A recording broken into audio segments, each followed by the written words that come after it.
세금을 재미있게 알아보는 시간 세금 톡톡입니다. 오늘도 최용준 세무사님 모셨습니다. 안녕하세요. 안녕하세요.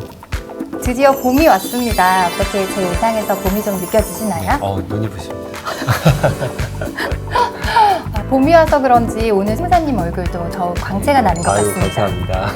훈훈한 분위기로 봄 기운 한가득 몰고 기분 좋게 시작해 보겠습니다.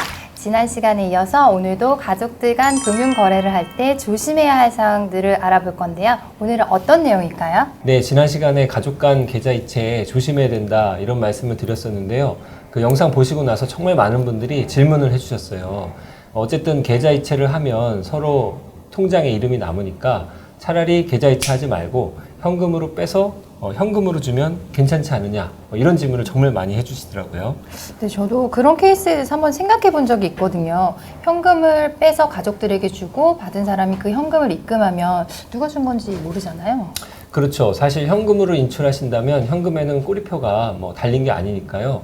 어디에 쓰셨는지 누구를 주셨는지 사실 알 수가 없죠. 이렇게 현금으로 꾸준하게 빼서 그 현금을 자녀들한테 슬쩍 건네주시면 국세청 모르지 않을까 이런 생각하시는 분들이 정말 많을 것 같은데 사실은요, 이 국세청이 다 알아내는 방법이 있습니다. 어떻게 알아낼까요?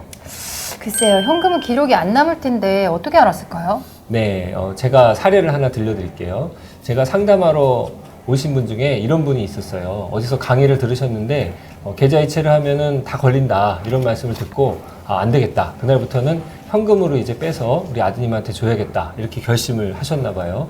처음에는 이제 좀 겁이 나시니까 한 달에 한 번씩 현금 100만 원 이렇게 딱 빼서 우리 아드님 통장에 이렇게 넣어주셨는데 이렇게 해서는 도저히 이게 큰 돈이 안 되잖아요. 그래서 이제는 어느 날 또 마음을 결정을 하시고 200만 원씩 300만 원씩 빼서 이제 조금씩 자녀분 계좌에 옮겨 놓으신 거예요. 그리고 이제 가는 날도 이제 예전에는 한 달에 한 번씩 가다가 이제는 일주일에 한두 번씩 가시고 눈이 오나 비가 오나 열심히 다니시면서 아드님 통장에 현금을 계속해서 이제 쌓아 놓으신 거죠. 네, 그렇게 해서 잘 끝났으면 좋겠지만 문제는 세무조사를 받으시게 되면서 이제 문제가 된 거예요. 눈이 오나 비가 오나 부모님이 통장에 돈을 입금해 주시는 그 자녀분은 네. 전생에 나라를 구하신 거겠죠? 멋지다 현진아. 아까 그 경우 혹시 현금을 몰래 주신 것 때문에 조사를 받으신 건가요? 네, 그건 아니고요. 아드님 명의로 작은 아파트 한 채를 이제 구입을 하셨는데 아드님 소득이 많지 않은 상태에서 아파트를 구입하다 보니까 이제 세무서에서 의심을 산 거죠. 그래서 이 자금 출처 세무조사를 받으시게 됐는데요. 이 자금 출처 조사를 하게 되면 세무서에서는 아드님 계좌를 다 열어볼 수가 있거든요. 그 계좌를 딱 열어보니까 어디서 현금이 계속 꾸준하게 100만 원, 200만 원, 어떤 때는 300만 원 이렇게 계속 입금된 게 나온 거예요. 그래서 세무서에서는 이 돈이 뭐냐, 어디서 이렇게 현금이 자꾸 들어왔느냐 이렇게 이제 물어본 거죠. 내가 월급을 받은 거다 아니면 아르바이트 한 거다 이렇게 이유를 대는 건 안 통하나요? 그렇죠. 사실 요새 월급 받을 때 현금으로 받으신 분 없잖아요. 대부분 계좌 이체로 받으시기 때문에 이게 월급 받은 거다, 아르바이트하고 받은 거다라고 얘기하는 게 사실상 안 통할 가능성이 굉장히 크죠. 그리고 결정적인 거는요, 세무서에서 부모님 계좌하고 자녀 계좌를 동시에 대조해서 찾아낸 거예요. 네, 저를 찾아오신 그분의 계좌를 보니까요, 어머니께서 3월 5일 날 200만 원 인출, 그리고 아드님 계좌에 3월 5일 200만 원 입금, 그리고 며칠 뒤에 또 어머니 계좌에서 200만 원 인출, 또 아드님 계좌로 200만 원 입금, 이렇게 200 인출, 200 입금, 300 인출, 300 입금, 이렇게 어머님 계좌하고 아드님 계좌하고 현금 출금과 입금이 딱딱 맞아 떨어지는 거죠. 그래서 누가 봐도 이거는 어머니가 현금을 조금씩 뽑아서 아드님 계좌로 조금씩 넣어줬구나 이렇게 알 수밖에 없는 겁니다. 네, 인출과 입금이 딱 맞아 떨어지니까 이건 어떻게 부인할 수가 없겠네요. 그럼 세무사님 혹시 인출하고 나서 입금할 때까지 날짜를 다르게 한다거나 어떻게 금액을 다르게 하면 좀 낫지 않을까요? 예. 그 부분도 많이 물어보시는데요. 이제 이렇게 하는 거죠. 오늘 200만 원 딱 인출하시면 일단 오늘은 쉬어요. 바로 입금하는 게 아니고 한 이틀 지나서 200만 원 딱 입금 이렇게 안 하고 아드님 통장에 90만 원 현금으로 딱 입금하는 거예요. 그리고 나서 또 쉬어요. 그래서 한 또 2, 3일 지나서 그 다음에 가서 또 한 80만 원 이렇게 입금을 하는 겁니다. 그러면 어머니 통장에서는 200만 원 인출, 아드님 통장에서는 200 입금이 아니라 90만 원, 80만 원, 70만 원 막 이렇게 변칙적으로 입금이 되지 않겠습니까? 그러다 보니까 이게 매칭이 딱딱 안 되니까 이러면 국세청 못 찾는 거 아니냐. 뭐 이렇게 아이디어를 내시는 분들이 많은데요. 사실 이런 방법도 안 통합니다. 왜냐하면 세무서에서는 현금 입출금 내용을 날짜별로도 맞춰보지만 사실 기간별로도 분석하기 때문에 이걸 찾아낼 수가 있는 거죠. 탐정이죠.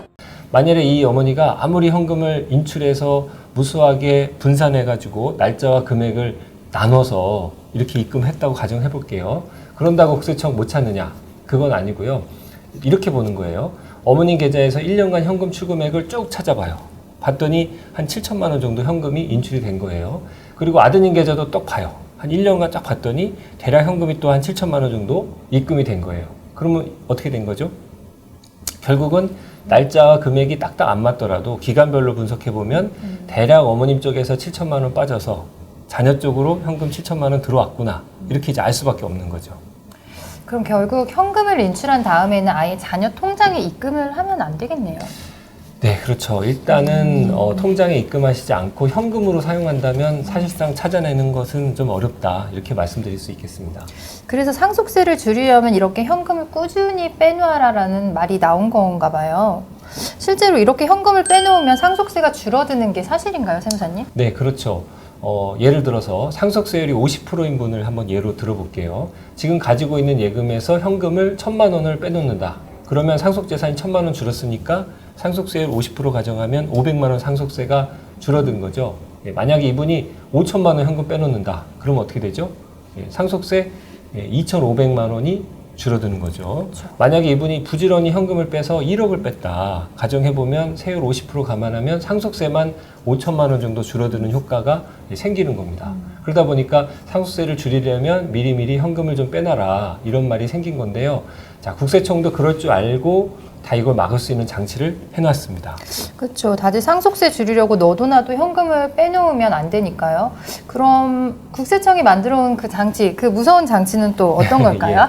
예, 바로 이 상속 추정이라는 건데요. 네, 현금으로 빼놨다고 해서 무조건 상속세 내라. 뭐 이런 건 아니고요. 돌아가신 분이 어디에 쓰셨는지 구체적인 증빙을 제시해서 입증할 수 있으면 됩니다. 가령 이 돌아가신 고인께서 생활비나 병원비, 뭐 간병비, 뭐 이런 거로 지출하셨으면 그 증빙을 구체적으로 제시하면 되는 건데요.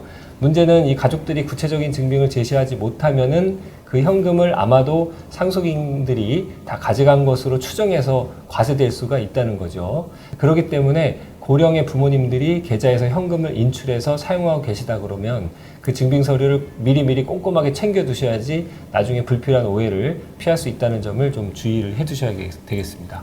네, 시간이 지나면 기억해내기가 어렵기 때문에 네. 증빙을 남겨두는 것이 굉장히 중요할 것 같습니다. 네. 그죠? 사실 저는 어제 일도 잘 기억이 안 날 때가 많습니다. 예.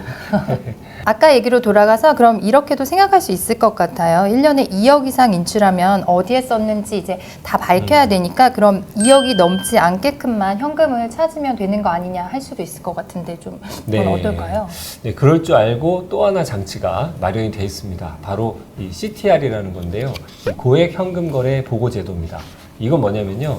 이 동일 금융기관에서 하루에 1,000만 원 이상을 현금으로 인출할 경우는 그 거래 내용을 금융정보분석원에 자동으로 보고하도록 되어 있는 건데요. 이 내용은 국세청에도 제공이 되기 때문에 이 현금을 마구 인출하시다가 오히려 세무조사를 앞당기실 수도 있기 때문에 이 부분은 좀 주의를 하셔야 되겠습니다.